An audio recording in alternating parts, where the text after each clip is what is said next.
దేవునికి మహిమ కలుగును గాక. హల్లెలూయా, హల్లెలూయా. చూడండి, ఇది మనుషులకు అసాధ్యమే.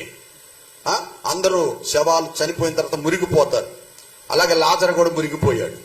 కానీ మన యేసుక్రీస్తు ప్రభువు మాత్రం ఆయన కుమారుని, ఇక్కడ మనం చదువుకున్నాం కదా, నీవు నా ఆత్మను పాతాళములో విడిచిపెట్టవు, నీ పరిశుద్ధుణ్ణి కుళ్ళు బట్టనీయవు. ఆయన చేసిన వాగ్దానం ప్రకారంగా ప్రభు శరీరం కుళ్ళు బట్టలేదు. ఆయన అన్ని కూడా లేఖనానుసారంగానే జరిగినాయి, ప్రవచనానుసారంగానే జరిగింది. యేసుక్రీస్తు వారి పుట్టుక ప్రవచనానుసారంగా జరిగింది. ఆయన పెరుగుట, ఆయన సంచరించుట ప్రవచనానుసారమే.